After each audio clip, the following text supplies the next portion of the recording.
This is where the input shaft goes in. It came with a new seal, little tiny thing.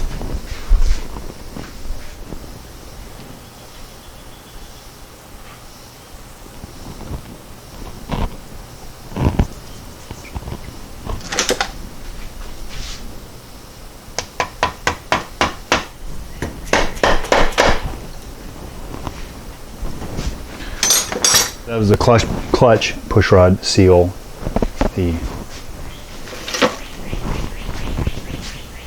This is the clutch pushrod.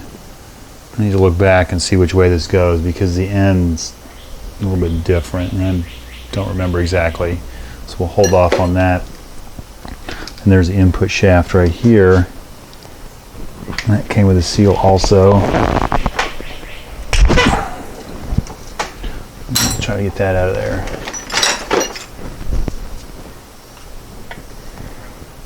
Which that may prove to be a pain in the butt. Let's see here, and that's not going to get in there.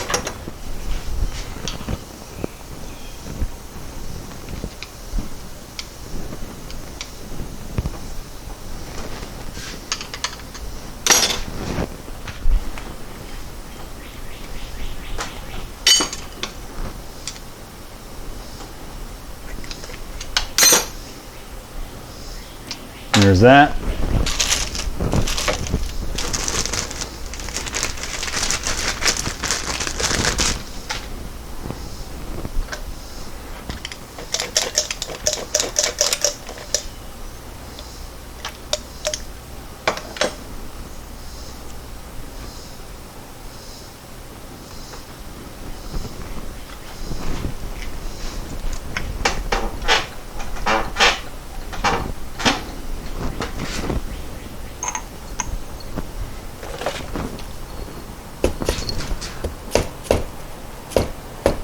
So there's a seal also for the this CV flange. There was no evidence of it leaking. I'm not sure I'm going to go through the trouble of replacing that. That can be done in the car if it does leak. The cover for the throwout bearing, a new one came in the clutch kit. Let's get that in there.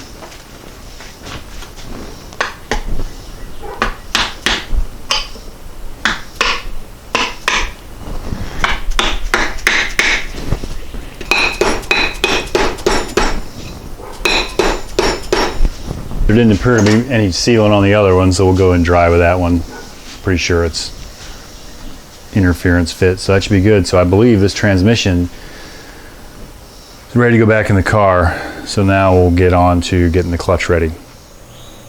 Okay, so I pulled off the pressure plate without you. Looks like the rear main seal is in good shape. I don't see any leaks, so it's going to stay. I'm not going to delve any further into that. I also had an exhaust leak before all this endeavor, so I tackled that, which resulted in 2 broken studs and a lot of drilling and swearing, and anyway, that I believe is back together now. So tonight we'll work on getting the pressure plate and the clutch put back on this car. So here's the pressure plate. It has this big washer. It only goes on one way, so we'll need to line those holes up. Of course, this washer only goes on one way too.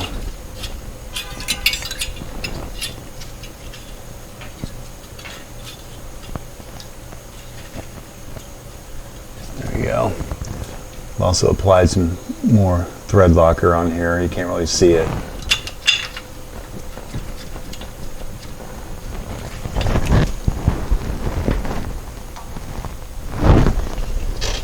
It's like the chapstick of Loctite.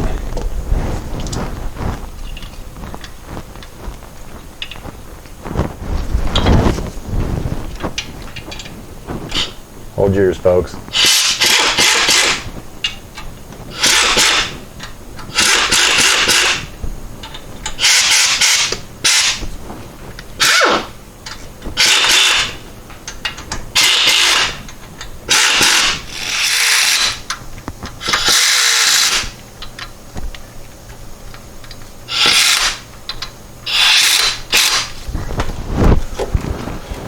The book says 22 foot-pounds plus a quarter turn.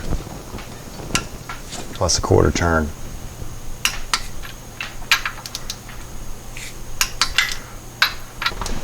This quarter turn can be interesting.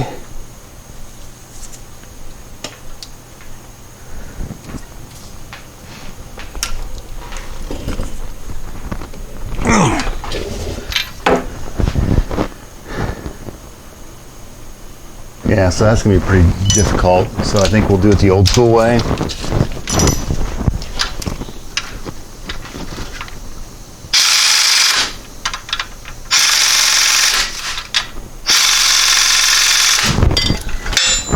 I'm pretty sure that's not coming off. Now I'll get some brake cleaner and clean this off.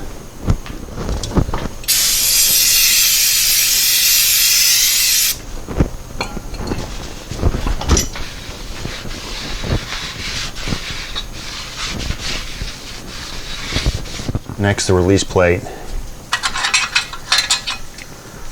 This is what the push rod pushes on.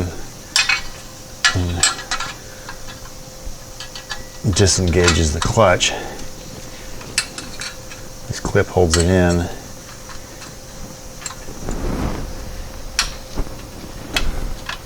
Goes under these little ears and in that hole. I'm going to clean up the flywheel. A little bit of Scotch-Brite.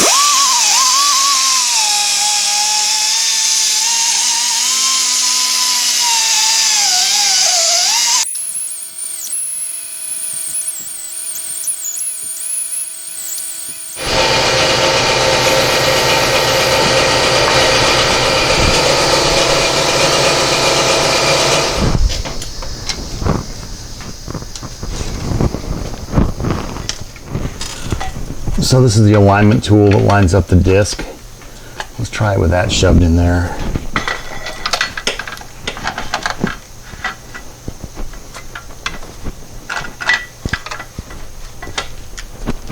There, it feels a little better. Now let's try a bolt.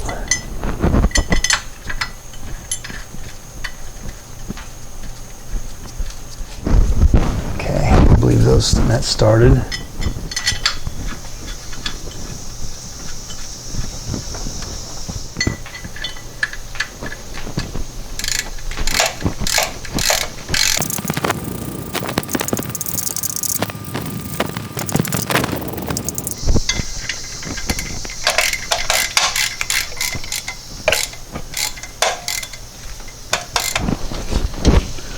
It's 15 foot-pounds on these.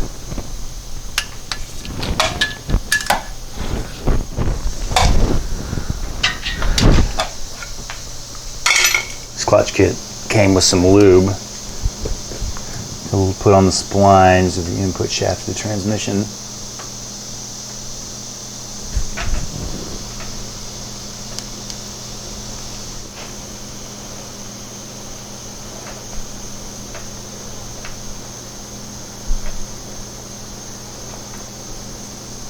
This will help the clutch disc slide freely.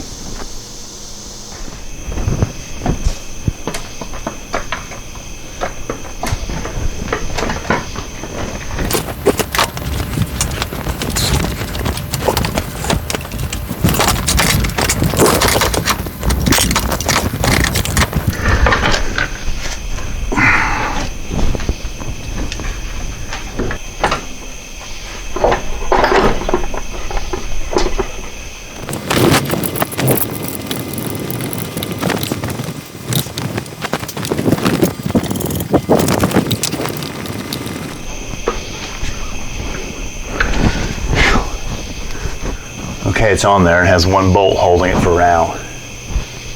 Okay, it's the next day. I have all the motor mounts, trans mounts, etc. tightened back up, shift linkage back together. Some of the cover plates back on. I'm going to go up top for a minute and start working on some stuff up there. So probably the most important thing to do first is put this plug back in. You don't want to drop anything and have it fall down that hole into the clutch housing, and then have to take it all back apart to get that piece out, because trust me, it's something's going to fall, it'll make its way down there. There's one engine mounting bolt left up here.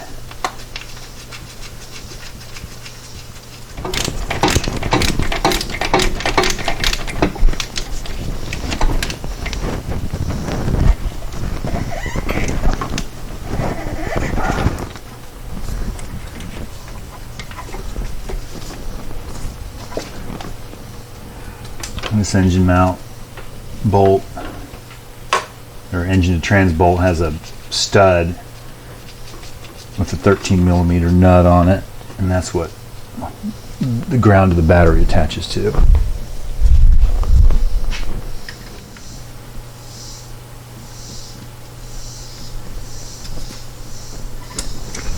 Shifter linkage is hooked up. Reverse light switch. The speedometer cable goes down there, but I think my first order of business is I might try to pour some gear oil in that hole. It'll be a lot easier than trying to squirt it in the side.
These drive flange bolts torque to 33 foot-pounds.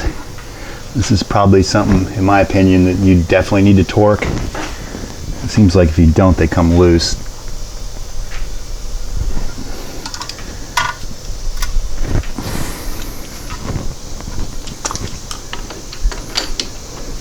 This is where a helper to hold the brake would help. It also seems like if you dog them down with an impact, they come loose too. So for whatever reason, you torque them and they stay tight.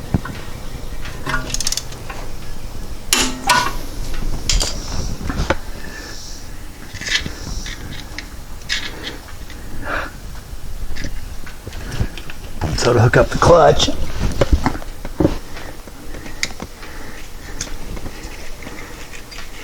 gotta get it through the hole. There's the cable. This rubber piece goes on.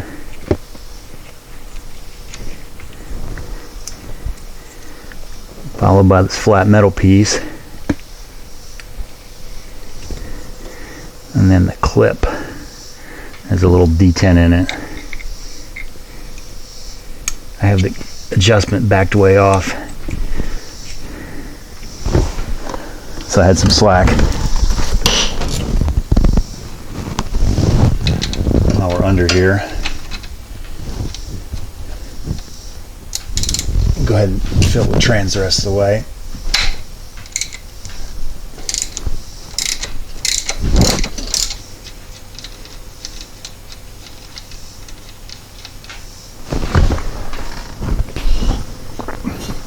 I got a cord in it. It's supposed to hold 1.9.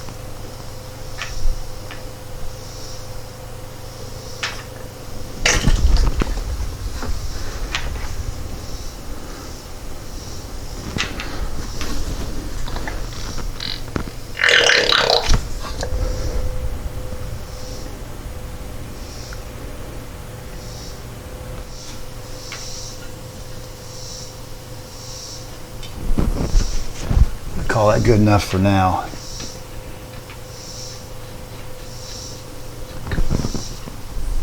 The fans are hooked up. I think everything under here is hooked up. Need to adjust the clutch a little bit.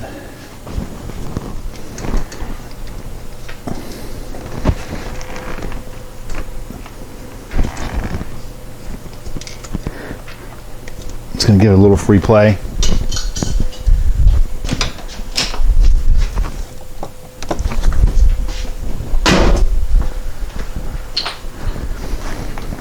We'll do a final adjustment once we run it, etc. So that's a good start. Now, need to put the air box back in. So there's two rubber grommets under the battery that these slide into, and then on the back there's one of these snap action clamps.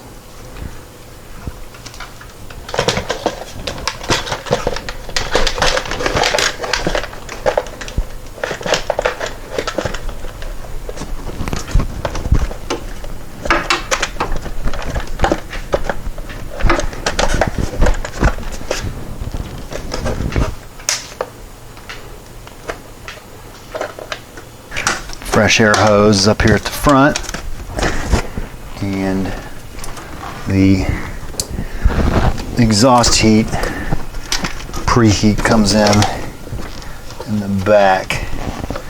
And this hose has seen better days. I went ahead and picked up a new air filter because this is such a pain in the ass to get in and out. Who knows how old that one was.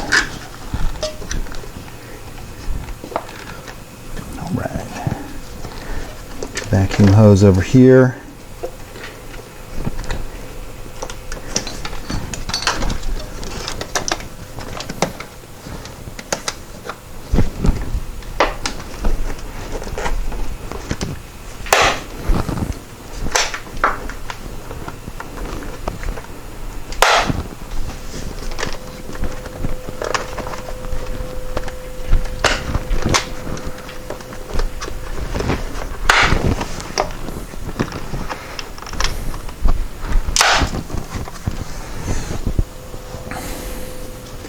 Mass, it's really not even a mass airflow meter, it's the airflow meter. There's a little door in there that moves and it tells the engine how much, it tells the ECU how much load's on the engine, how much air is pulling through it. This one has a filter in it because this car had problems running weird, and this was VW's solution at the time. It seemed to fix it. Okay.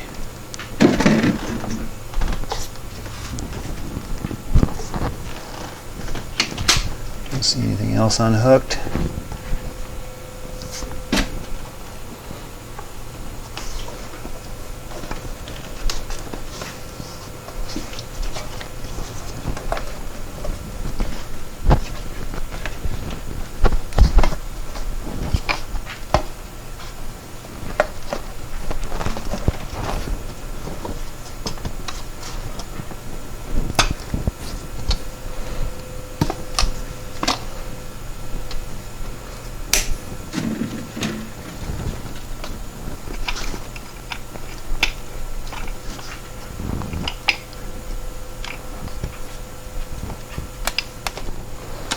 Tighten these hose clamps and we should be ready to start. Okay, I believe I have everything back together, hooked up, battery hooked up. Let's see if it still runs.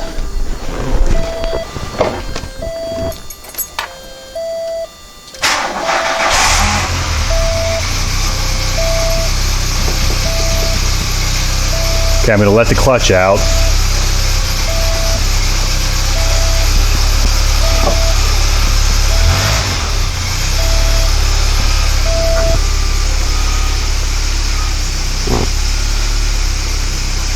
I don't hear any noise. It's a good sign. Make sure it goes into gear.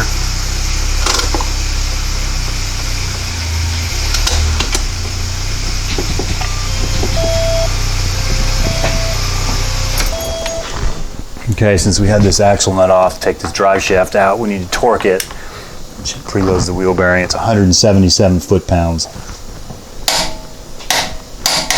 Alright, good deal. Now I'll torque the wheel, and then I think we can put the hubcap on and go for a ride.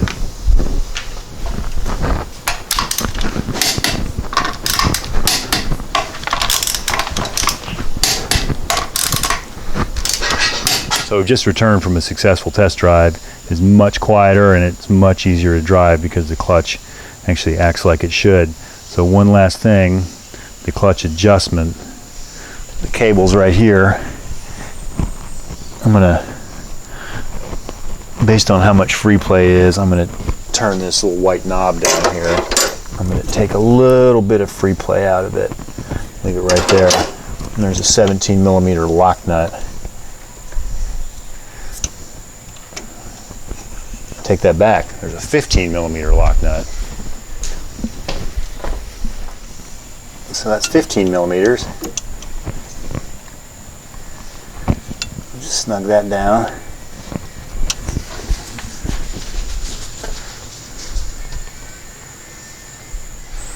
Do a final start so you can hear the transmission.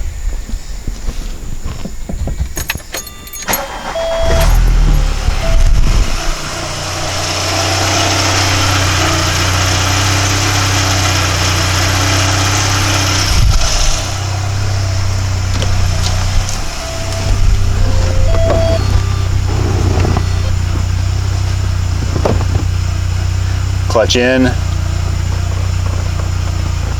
clutch out. Much better, plus the exhaust leak's fixed.